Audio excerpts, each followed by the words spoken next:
The purpose of the capital expenditure request form is to communicate key factors about a capital project to the Facilities Committee for approval of the project. Here are 5 helpful tips as you fill out this form.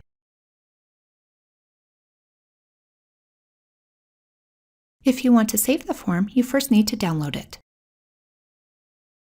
The form initially opens in its own web page. An Adobe menu may appear automatically, or you can use the menu bar that appears at the top of the form to download it.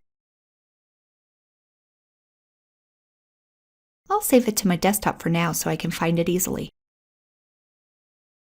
Right-click on the file to select with which program you want to open it. Open with Adobe Acrobat Pro if you can, that way you can add an image directly to the form.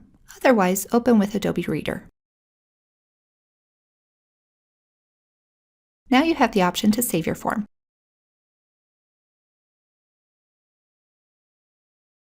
A picture of the project should be submitted with your completed form. If you are able to open the form using Adobe Acrobat Pro, as shown in the first tip, you can add an image directly to the form. Simply click the large gray box and browse for your image. You may need to change the file type to locate your image.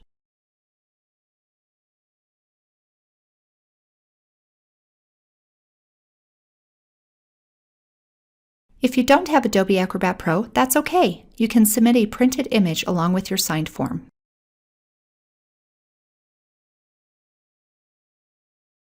Use the Account Keys section to designate the funding source for your project. The trick is to enter the percentages as a decimal. So, for example, enter 25% as 0.25 and 100% as 1.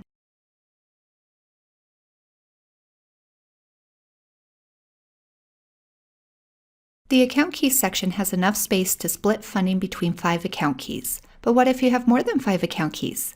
In that case, reach out to the contacts listed at the bottom of the second page and they'll help you use them all. And speaking of these contacts, that's our 5th tip. You can send any of your questions or comments about the form their way. That concludes our 5 capital expenditure request form tips. Thanks for watching!